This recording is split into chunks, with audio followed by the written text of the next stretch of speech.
Mesdames et messieurs, très chers internautes, bonjour, bonsoir. Suivant l'heure à laquelle vous allez nous suivre, eh bien, je suis très content et très heureux de savoir que vous êtes très nombreux en train de nous suivre. Aujourd'hui, nous sommes le 20 mars 2025. Alors, nous allons partager des sujets d'actualité qui défraient la chronique. Et voilà, le principal thème d'aujourd'hui qu'on va essayer de développer, c'est les enjeux géostratégiques pour vaincre toutes les rébellions, mais aussi des guerres diplomatiques. Voilà ce que nous allons essayer de développer aujourd'hui. Alors, pour mieux cerner cela, on va les répartir à plusieurs points, comme nous le faisons toujours d'habitude.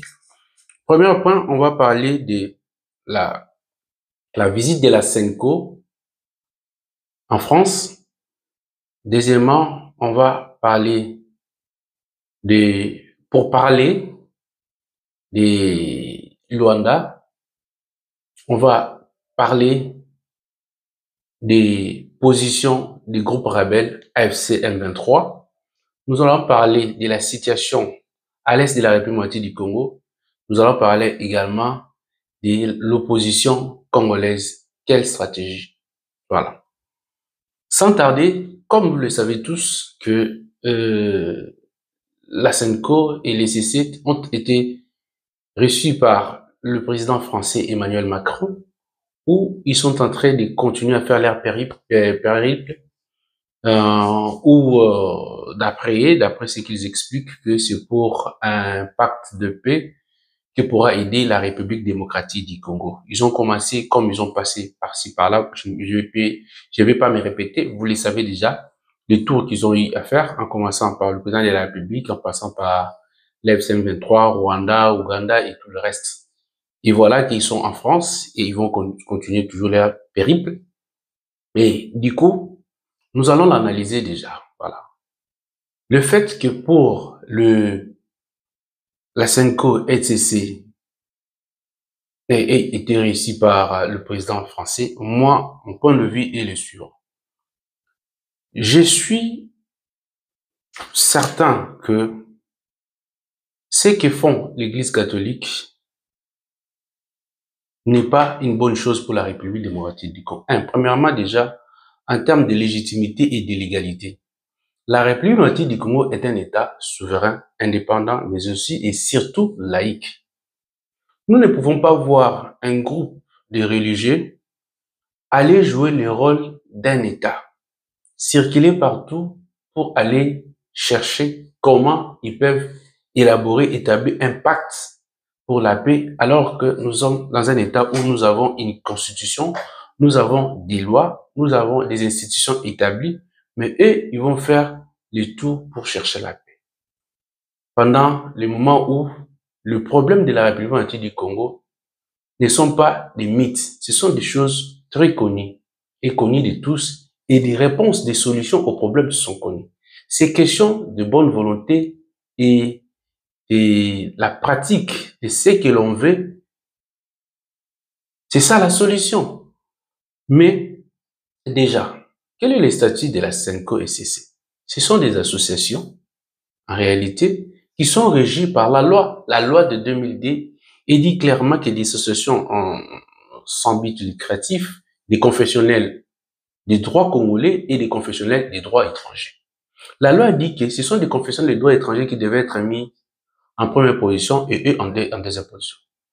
L'Église catholique ou la SENCO, SCC, je prends de la SENCO par exemple, étant une structure dépendant de la maison mère qui est le Vatican étant un État, l'Église catholique ne peut pas alors jamais s'immiscer sur les affaires intérieures d'un État au point d'aller chercher à organiser la paix, organiser les institutions d'un État et puis aller discuter de cela auprès d'autres pays sans pour autant que le pays en question puisse s'en soucier.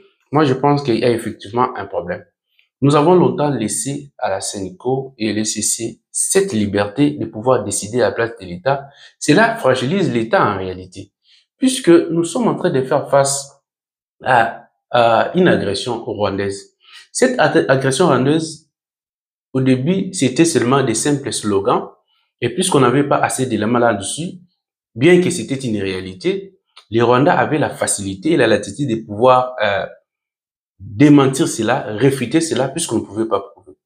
Mais à force que le gouvernement congolais a pu mettre des pressions au niveau des instances internationales, il y a eu des sanctions et l'envoi des experts des différentes institutions internationales, notamment par exemple les Nations Unies, où ils ont eu à produire des rapports démontrant clairement l'agression rwandaise, la présence des militaires rwandais en République démocratique du Congo. Et les toutes récentes attaques des groupes rebelles FCM23 dans nos deux grandes villes, Goma et Bukavu, ont prouvé à suffisance que les militaires, la plupart des militaires qui étaient là, c'était des militaires rwandais, clairement. Donc, et là, ça dénote que c'était une agression, très clairement. Mais ce qui explique que la démarche de la SENCO n'est pas une bonne chose, que la SENCO n'est pas à même de pouvoir condamner très clairement les Rwandais, l'agression rwandaise, mais ils se mettent en opposition avec le président de la République, fragilisant ainsi l'État congolais, alors que ils sont censés, entre guillemets, être des Congolais défendant d'abord l'intérêt du Congolais. Ah, c'est des en tant que tout le monde, tout patriote peut le faire. Mais dans leur casquette d'association, des structures bien connues et encadrées par la loi, si on peut faire une analyse comparative, nous avons ce genre de mêmes structures dans l'Afrique centrale, Congo, Brazzaville, Gabon, Rwanda, Burundi, tout cela. Alors jamais ces genres d'associations peuvent prendre de telles initiatives et tout en défiant en quelque sorte l'État. Ça ne peut pas se faire, ça se fait seulement au Congo. Pourquoi? Parce qu'on a longtemps fragilisé l'État congolais pour avantager des structures qui travaillent avec des multinationales qui ont comme objectif, piller nos richesses, chercher à contrôler nos territoires dans l'objectif de balkaniser. Et cela a donné, a carrément étalé un lit pour le Rwanda pour pouvoir réaliser ses velléités expansionnistes de vouloir occuper nos terres. Puisque les Rwandais enseignent dans ces écoles, depuis les bas âges des enfants, qu'ils ont des terres en République du Congo qu'ils doivent aller conquérir. Là, c'est un problème majeur. Le mal maintenant chez nous, c'est que nous n'avons pas une politique publique sectorielle dans tous les domaines, et particulièrement, je prends dans le domaine d'enseignement. Comment nous, on ne peut pas avoir une stratégie dès les bas âges de former nos enfants à connaître ce que c'est la République du Congo, qu'elle regorge la République du Congo en termes de potentialité naturelle, des sols, des sous-sols, mais aussi dans l'air, dans l'eau. Nous avons des richesses, mais qui ne sont pas ni connues, ni enseignées, ni non plus palpées par la population et surtout des jeunes. C'est là, c'est un problème majeur qui nous bloque, qui fait en sorte qu'il y a une rupture entre la République démocratique du Congo d'avant et la jeunesse qui arrive. Parce que ceux qui étaient avant, ils ont eu la chance peut-être d'être enseignés encore chose grave par des étrangers, des occidentaux, du colon, qui les a enseignés au moins nos problématiques et l'enseignement, le fait d'être dégradé dans le fil du temps. Et donc la jeunesse n'a plus cette capacité de pouvoir saisir la quintessence de ce que c'est la République du Congo. On se voit être enseigné de ce que c'est la République du Congo par l'étranger, mais aussi à l'étranger. Là, c'est un risque pour la République du Congo. Sur le plan militaire, on n'a même pas de politique militaire. La politique ou la loi de programmation militaire qui vient d'être adoptée, c'est une chose qui devrait exister depuis longtemps.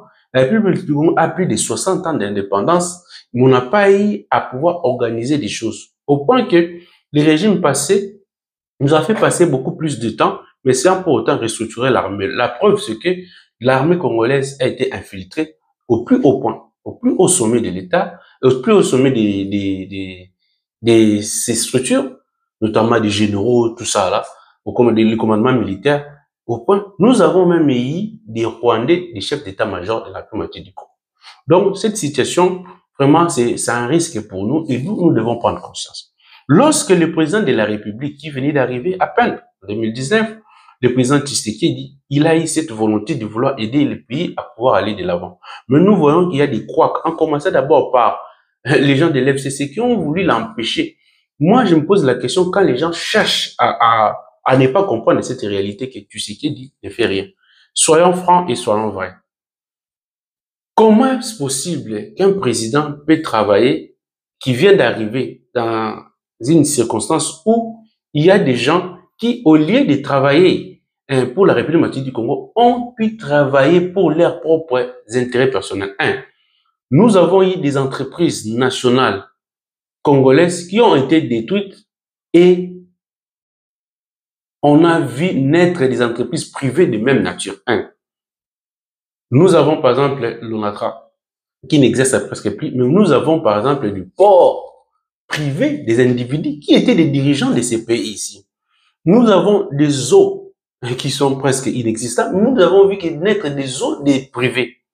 Tant des choses, des entreprises qui existent, qui étaient pour l'État, bien qu'en difficulté, devraient être plus renforcées, mais ils ont créé, les régimes passés, ont créé des structures parallèles de l'État pour que ce soit à leur propre initiative. Ils ont détruit l'État pour de leur propre poche. Est-ce que de telles personnes, on peut vraiment parler d'eux pour chercher à nourrir celui qui est là, qui vient d'arriver, et trouve une situation à ce niveau-là, vous les condamnez sans pour autant, au lieu de l'aider à aller de l'avant, malheureusement. Un autre problème, c'est l'opposition. Nous avons une opposition qui ne sait pas ce qu'elle veut.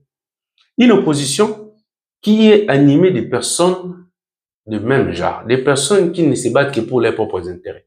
Voilà que le président de la République est allé au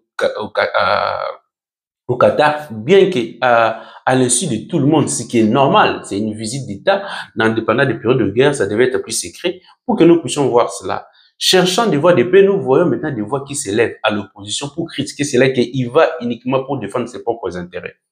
Mais sans prouver cela, nous avons eu nos minéraux ici pendant longtemps, pillés, gaspillés dans les initiatives privées, les gens sont devenus des millionnaires. Mais personne n'en parlait et on regardait comme ça, on continue à souffrir. Mais du moment où le président de la République veut signer un deal, un partenariat avec un gouvernement qui vient d'arriver, l'on accuse de brader les minéraux. Moi, je pense que ça, c'est le monde dans l'envers. Je vais terminer par dire tout simplement que la stratégie de Tshisekedi, je pense que c'est une bonne stratégie. Je ne cesserai de le dire que face à des gens qui ne sont pas vrais, qui ne sont pas sérieux, il faut faire leur jeu. La meilleure des stratégies, c'est qu'on soit l'adversaire n'est pas à mesure de comprendre cela. Lorsque une stratégie est comprise par l'adversaire, cela n'est plus une stratégie. Lorsque les gens accusent Tshisekedi de ne pas être cohérent par rapport à ce qu'il dit, ne respecte rien, là, ça confirme effectivement que Tshisekedi est en train de bien jouer le jeu, puisque sa politique est basée sur le fait qu'il fait des choses pour qu'il n'arrive pas à comprendre exactement ce qu'il est en train de faire. C'est dans ce sens-là qu'il se retrouve maintenant en difficulté, cherchant, mais qu'est-ce qu'on pourra faire? C'est ça. Ce que nous, on peut demander au président Tshisekedi. Nous sommes en train de gagner sur le plan diplomatique, mener des batailles, mais sur le plan des terrains, nous avons des difficultés. Pourquoi? Parce qu'il y a trop de traîtres et de trahisons. Ce que nous devons faire maintenant, c'est de fournir d'énormes efforts, d'organiser l'armée, empêcher à ce que les rebelles puissent avancer. Puisque, sachant déjà qu'ils sont en difficulté, ils sont en train de se démembrer pour pouvoir échapper à la fois aux sanctions internationales, mais aussi aux différents types de négociations que Tshisekedi est en train de tenter de faire pour pouvoir apporter la paix en République démocratique du Congo. Ils ont créé l'AFC pour pouvoir échapper aux rébellions des sanctions internationales plutôt, mais ils se démembrent. Kagame, il va aller négocier alors qu'il sait que c'est lui qui est tenté de financer, d'appuyer ces supplétifs FC M23 et ils vont faire des déclarations comme quoi que les négociations du Qatar ne les concernent pas. Mais il ne pouvait pas dire le contraire. S'il disait que non, ça nous concerne, on aurait su tout de suite avec preuve à l'appui que c'est Kagame qui est en train de le financer. Puisqu'ils ne veulent pas accepter que c'est les Rwandais qui les soutiennent ou bien qui est leur maître, il n'avait que l'argument à refuser comme l'a fait Nanga que cette rencontre du Qatar ne les concerne pas. Donc, ce que nous devons faire ici en résumé, travaillons sur la communication. Nous devons être en mesure de faire passer un message dans tous les chefs du Congolais qu'on ait des slogans qui nous unissent qui nous met face à l'adversaire pour que nous l'attaquions tous au lieu de nous diviser à l'intérieur. Nous devons avoir des stratégies en termes d'organisation sur le plan de notre armée. Et voilà ce que nous devons faire et que nous devons continuer sur le plan diplomatique en acquisant et puis en attaquant sérieusement le Rwanda. Et pour finir encore, c'est un élément, moi je ne suis pas vraiment très convaincu de l'Union européenne. Pour moi, l'Union européenne est en train de jouer double jeu. Elle sanctionne des groupes rebelles, des personnalités des groupes rebelles et le Rwanda pendant la période où il devait y avoir allé à Luanda un dialogue. Alors qu'elle pourrait bien le faire bien avant, surtout même après, laisser au moins le premier jour que les gens se rencontrent. Alors là, c'est une façon de donner les béquilles à FCM23 pour qu'ils ne viennent pas, que ça soit quand même assis sur un soubassement. C'est qu'on ne vient pas parce qu'on nous a sanctionnés. Et pourtant, si on ne l'avait pas sanctionné, ça allait sortir à nuit que voilà, ce sont les points parce qu'ils allaient refuser chercher des alibis qui n'allaient pas tenir debout. Mais là, voilà que l'Union européenne leur donne un argument solide pour qu'ils ne viennent pas. Comme ça, ils vont chercher à manipuler facilement la population.